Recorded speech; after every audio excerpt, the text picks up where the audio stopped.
Okay, awesome. Well, it's noon, 12:01. So we're going to get Monday Market Meetup started. So Christine, Lucian, I appreciate you and your time and availability to be here.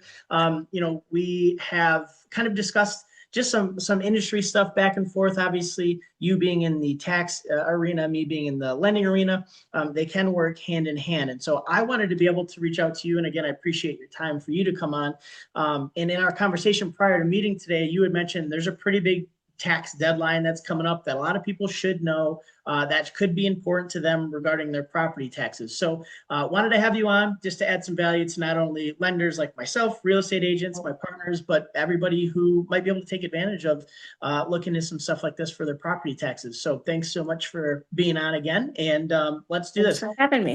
Of course, why don't you just introduce yourself a little bit? Tell us a little bit about the Property Tax Academy, and then we'll get into the question. Sure. So I have been working in the municipal sector as a property tax assessor for 15 years now. And a couple years ago in 2023, my frustrations kind of grew a little bit larger than it had over the previous years as inflation rates were rising and people were getting more and more upset. I realized that people needed to learn about this stuff on a mass scale. Hmm. And I started the Property Tax Academy in the fall of 2023, which targeted certified um, continuing education courses for realtors. I started making videos on Instagram just to put out information that I wish people knew. If Hmm. I ran into a situation at work on any given day, I would immediately pick up my phone and start talking about it because I felt like it was important for people to know so they could save money, tears, and headaches. So, years now, I have grown the Property Tax Academy. I have over 2,000 certified students. Dang. And I've transitioned the company in the last year to consulting as well. So I help property owners of all types navigate the complexities of what they're dealing with their assessments and their bills. I identify errors, potential savings opportunities, and just it's been really, really great. So, Yeah. yeah. Well, I mean, congratulations, gosh! In just a couple of short years, it sounds like you've grown the heck right out of it. So that's amazing. I mean, that's a pretty like we'll go from large scale just to helping out some realtors and education and stuff, which is important. To a couple thousand people that you're working for and with is pretty awesome. So, Yeah. but again, yeah, I mean that's your videos and your information is what caught my eye. I've been a follower of you for the last couple of years, and obviously with me being a lending property taxes are super important to me, right? I need to be able to advise as best I can on what property taxes are, maybe what they're going to be, and wanted to be able to have a professional on to be able to help speak to that. So, you had mentioned in our conversation, and to kind of the point of today, you help property owners be able to kind of identify some stuff with their property taxes with some potential savings. So, can you kind of dig into that a little bit more? Like, why would somebody kind of reach out to you, or what's important, or how can somebody like be able to do what it is, or take advantage of the stuff that you teach and kind of advise? Well, as far as property owners themselves, every single year, at the beginning of the year, it depends on the city, but it's always going to be January and February. You're going to get a new notice in the mail. It's called your annual assessment notice. And right at the top of it, it says this is not a tax bill. Hmm. So naturally, people throw it away. They put it into the bottom of their mail pile. They treat it as like one of those consumers energy reports where it's like, oh, I'll look at that later. Right. So the problem is it's telling you exactly how much your value is changing, how much it's going to impact your taxes for this calendar year and moving forward. And also it gives you your appeal rights on this notice. Now, the state of Michigan only requires that assessors mail that out 2 weeks prior to the meetings. Mm. So if you're a snowbird, you're on vacation, you're in the hospital, you're busy working, you may not see it in a timely manner, and you may not have that appeal opportunity to identify if something's really wrong. So now's the time really to keep an eye out and look at what your taxable value is for 2026.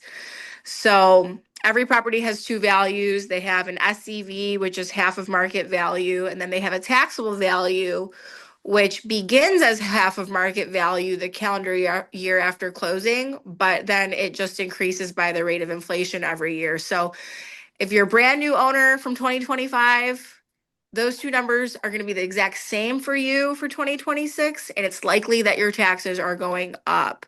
Sometimes thousands, sometimes triple or quadruple what the Yeah. seller was paying.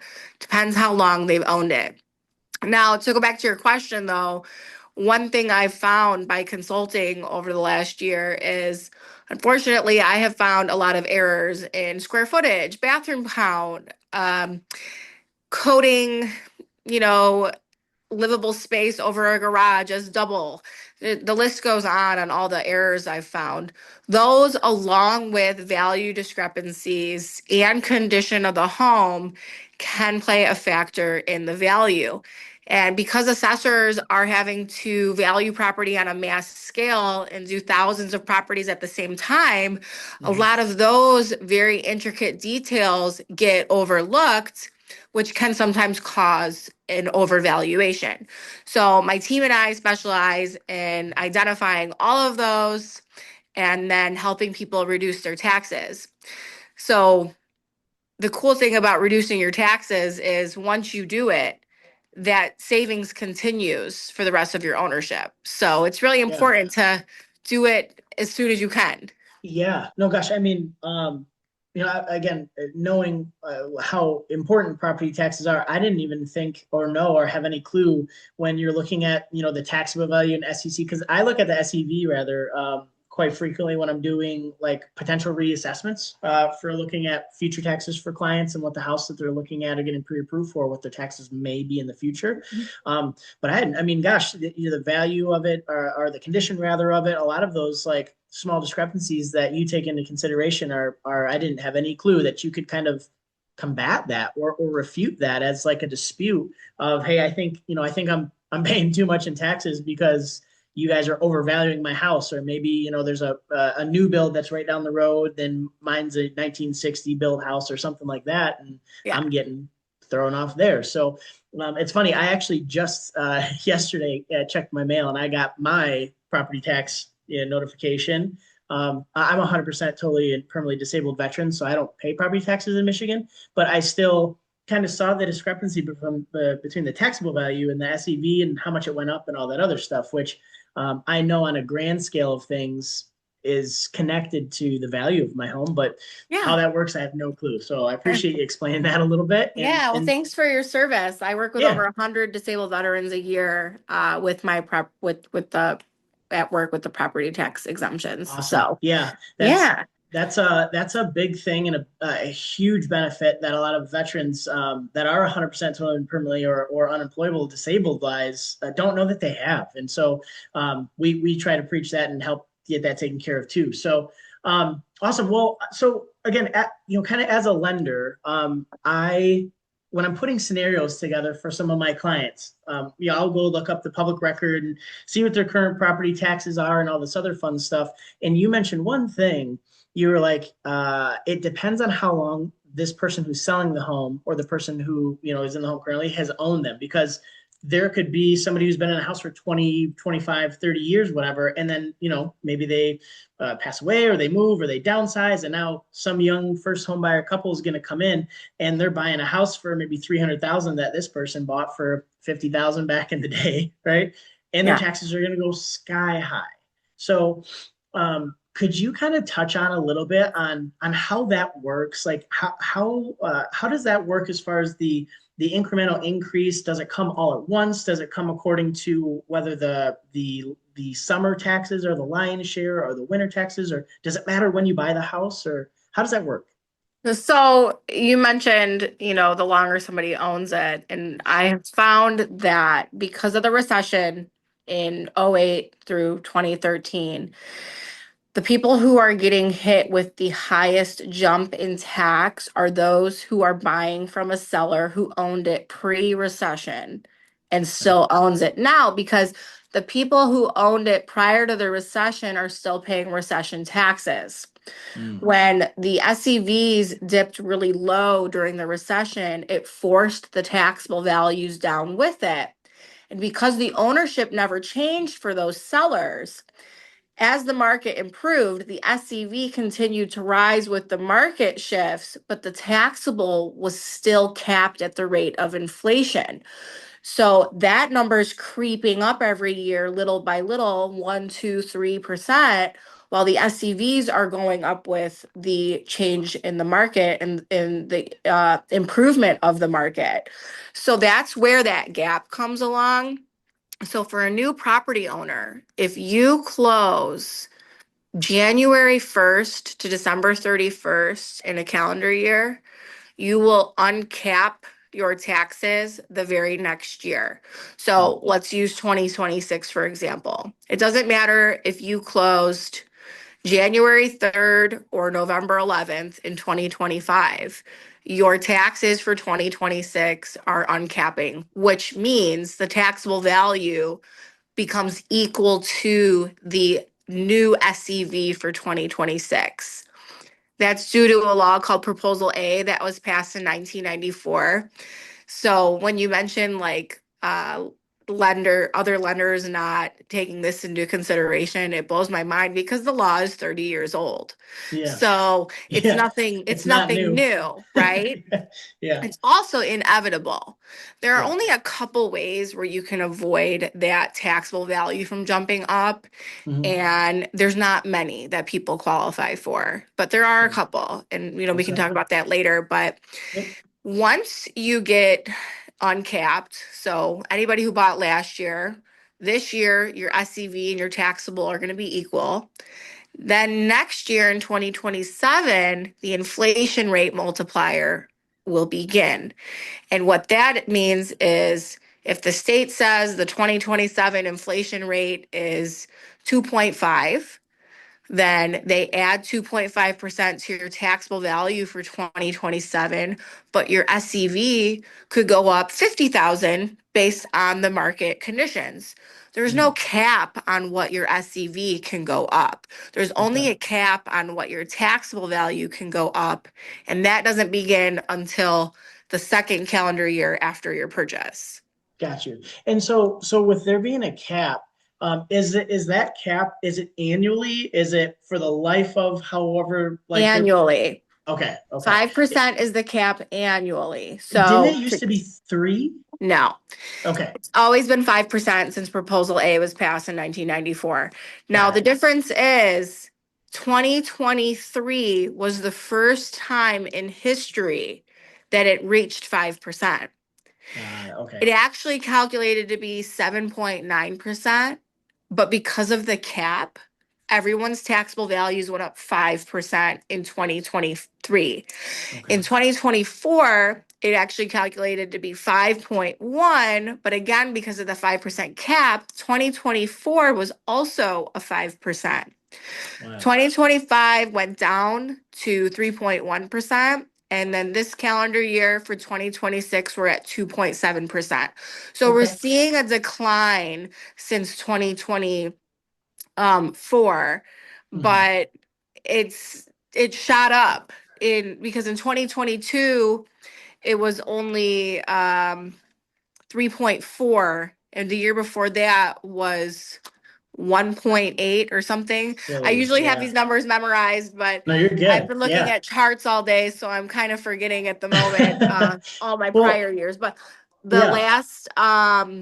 last couple years, it's been a total of 13%, which Okay. even somebody who's lived in their home a long time, that's going to change their taxes drastically. For sure, for sure. And so am I correct to assume, and I'm thinking about like the market, right? So, just past COVID, 21, 22, people were paying ridiculous amounts of money for homes, like over, up and above what they were like valued at, so to speak. So if a house was listed for 300,000, I had some folks that were paying 350 and covering the complete difference, right? So does that have anything to do like a direct correlation between where the market's at. You mentioned like the upward trends and the values of homes. That's the taxable value that continues to go up. And now that it's coming down, would that entail that not necessarily the market crashing, but it's more so correcting itself, that it's not as inflation, I guess, is kind of creeping down a little bit, which is I think is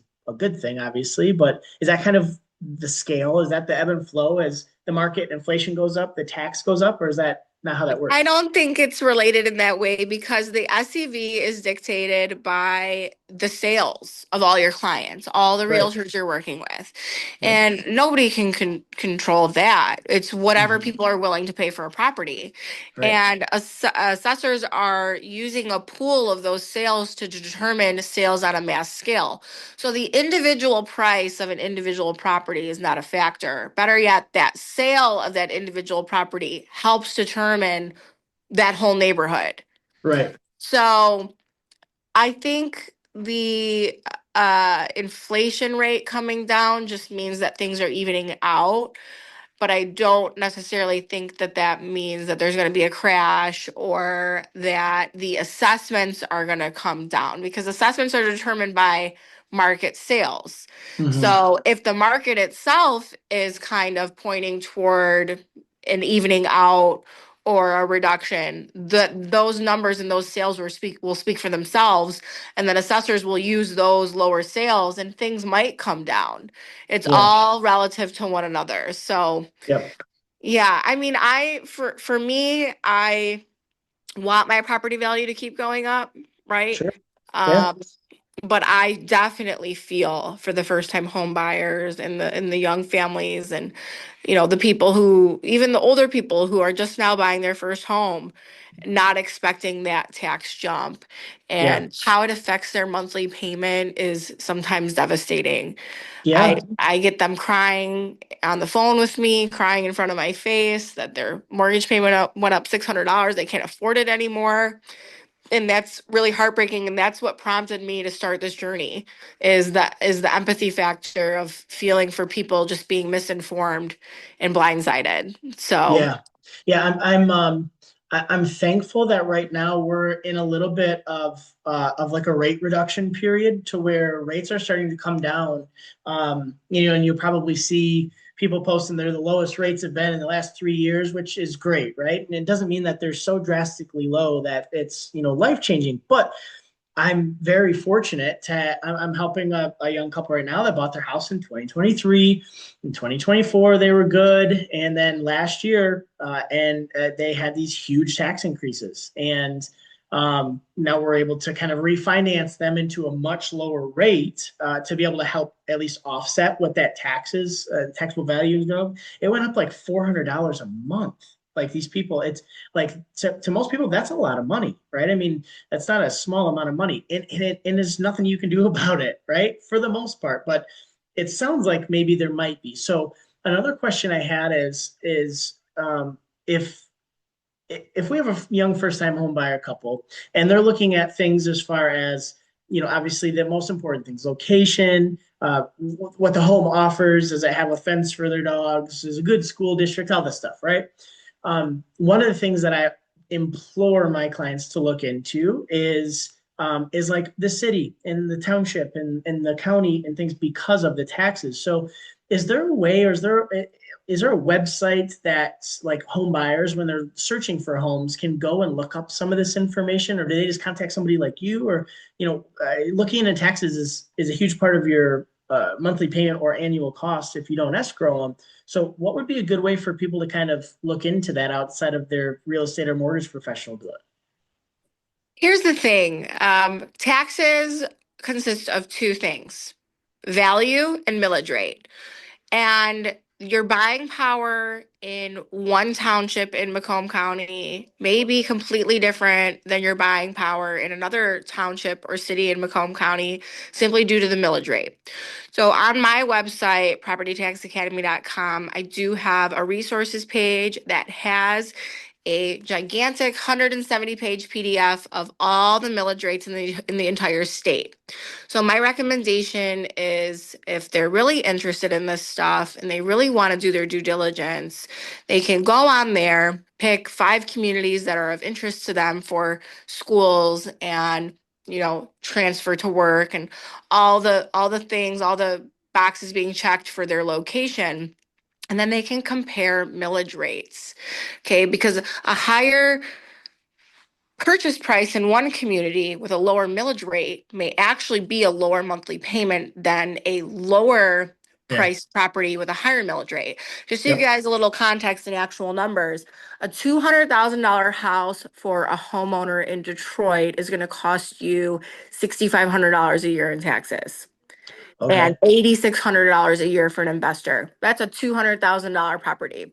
A Yeah. $200,000 property in Shelby Township is going to cost you $3,200 in tax for a primary homeowner and $4,500 in for an investor. So sometimes the squeaky clean sparkly deal of 100 grand or eight, whatever it may be for a sale price is not always indicating what the value and like the the taxes are going to be, because the millage rate matters so much and people ignore Yeah. millage rates. Millage rates are huge. Another thing Huge. about Yeah. millage rates, if you purchase a property in a village, you are getting an even higher millage rate because Hmm. properties in villages have 3 tax bills. And sometimes the millage rate from the village can throw out a principal residence claim savings from a primary homeowner because the millage rate of that village is very close to that max of 18 mills of school operating savings. Hmm. So there's a lot of factors. And, obviously people can consult with me on this stuff, but I do have that resource on my website to shop rates. Um, you know, for monthly payment purposes for like what you do, sometimes the $350,000 house in Shelby is a better deal financially on a Yeah. monthly payment than the $250,000 house in East Point.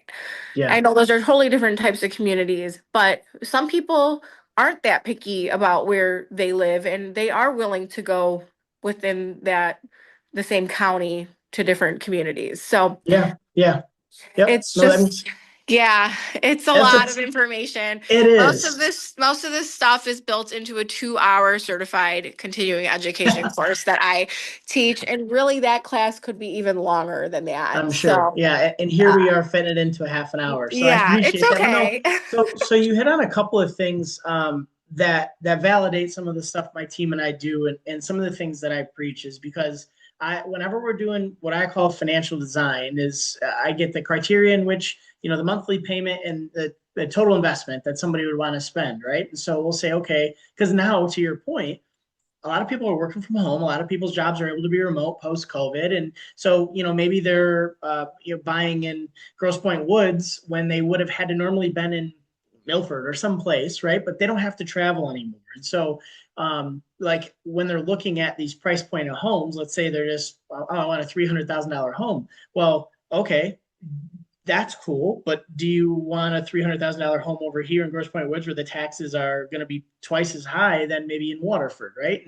And so I do find, so I live in Clarkston. Clarkston has a village of Clarkston. We have an Independence Township, we have an Oakland Township, we have the city of Clarkston, and we have the village of Clarkston. I actually have some people that are looking in Clarkston right now, and they looked at a house that was in the village of Clarkston. And they're like, well, why is this payment way higher when the house that I'm looking at was $80,000 less? And I'm like, well, the property taxes because you're in the village of Clarkston. Now, if you go a couple streets over and look at that house that's 30 grand more, you're actually going to have a lower payment because the taxes are there. So, one last question for me, and I would love to just have you kind of have any more input. But you had mentioned a little bit earlier that if somebody is able to kind of dispute their taxes and get those changed, do they have to dispute them every single year, or does the cap change for that specific home, or how does that work if somebody's successful in kind of disputing what they think their value is and they get their taxes changed a little bit?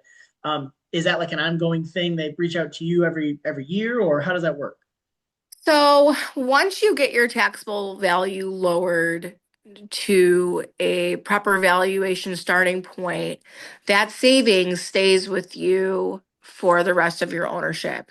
Now, that doesn't exempt you from the standard inflation rate increase every year. Sure. But let's just say if we have a property the city has worth 500 and it's really only worth 400, if we get that taxable set down to being reflective of a $400,000 value, it's resetting the rest of your ownership at a lower value.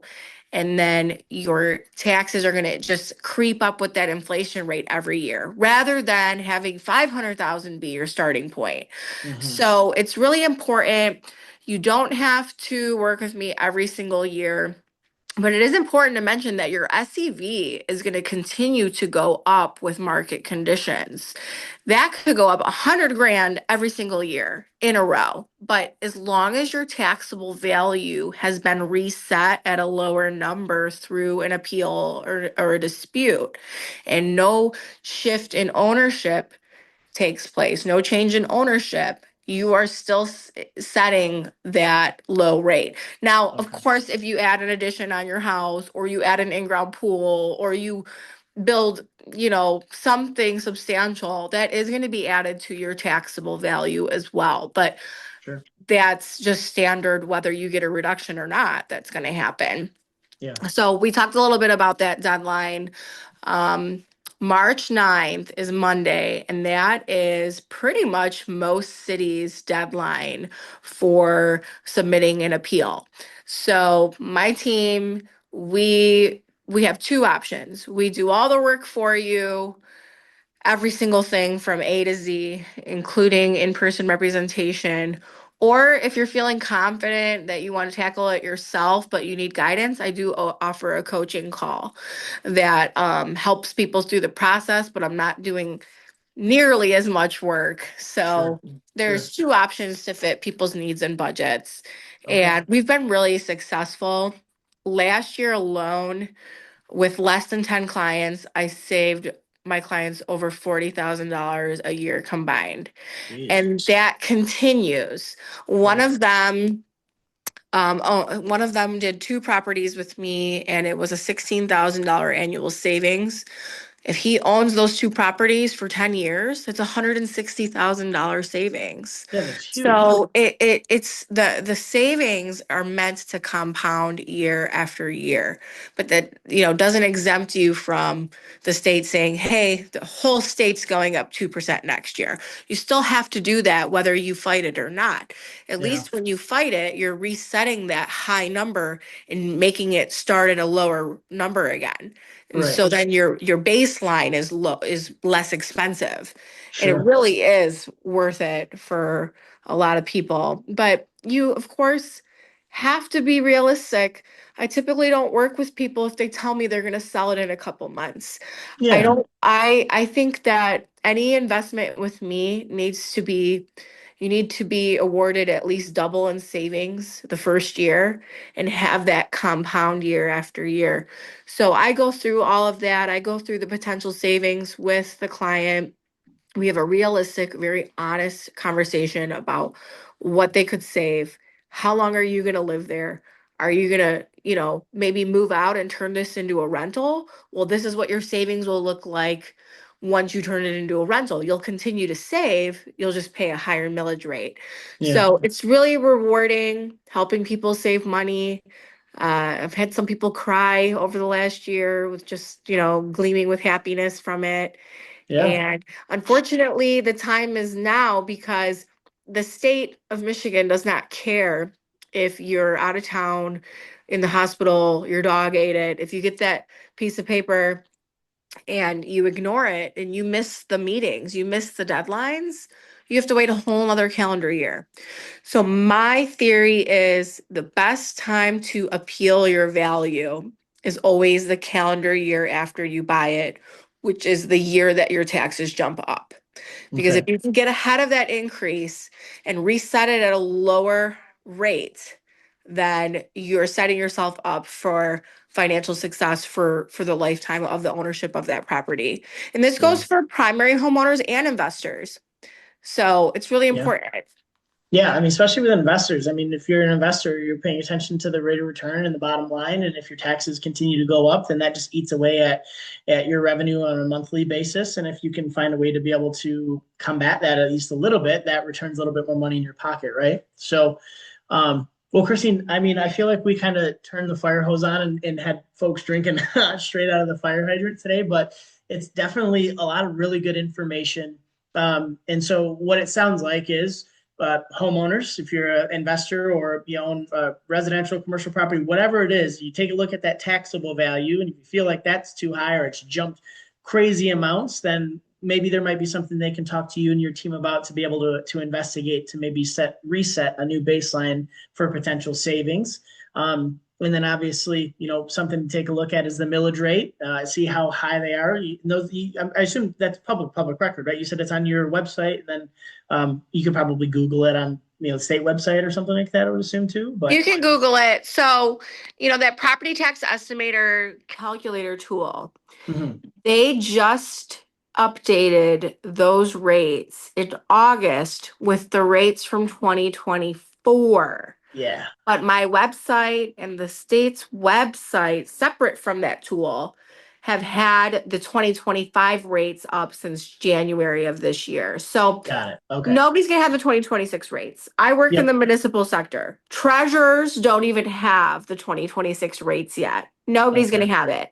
So the least thing we could do is use the most updated ones, Yeah. especially with elections and all these other additions. You want to make sure you're not missing something. I've seen millage rates jump 8 mills in 1 year, That's which wild. translated to over $1,000 in increase for some people Yeah. that had nothing to do with being a new buyer of that Right. property.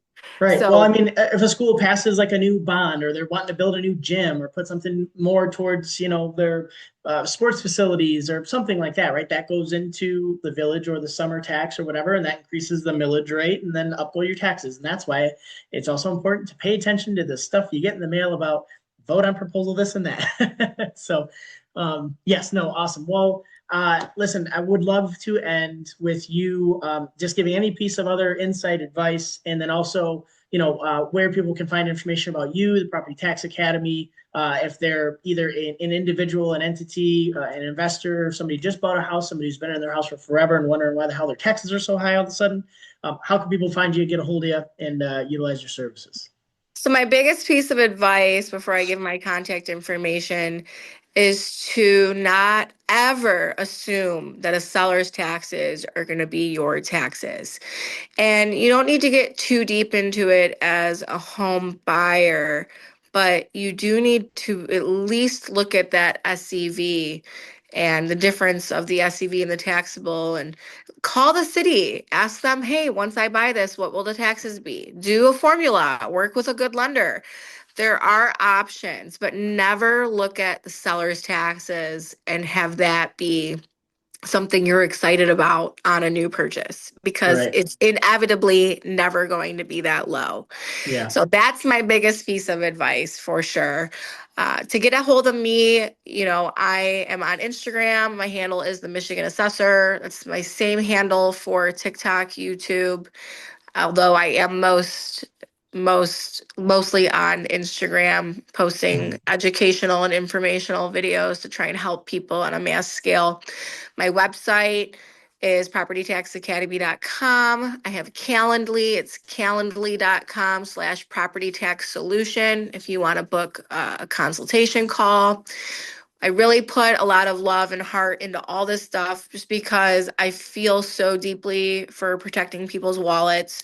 So I'm always super honest and helpful with people. So if you need anything, I would be so honored to help you.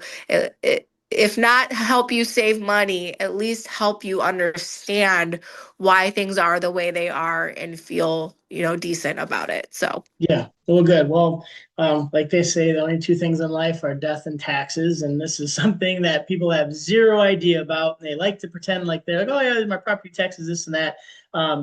Like I said, I deal with it thousands of times a year in the scenarios that I put out, and I have a decent grasp, but not anywhere near you and the professionals do. So again, I appreciate your time. I appreciate your willingness to kind of give us a little bit of a look behind the scenes and some things to be able to pay attention to for myself, my realtor partners, and things that I can pass along to my clients, and most importantly, the ability for people who think that, maybe my taxes have gone too high or because of inflation or whatever, an opportunity to look into it to maybe save them some money, or reset that baseline so that way they're not getting absolutely raked over the coals just because, the interest, or inflation rather. So yeah, appreciate your time again. Thank you so much. We're going to be posting this probably tomorrow. Like I said, I don't want to wait with the deadline coming on the 9th. I want to get this out for consumption as soon as possible. So we'll have all your information on the post and stuff as well. And appreciate your time and look forward to chatting again sometime soon.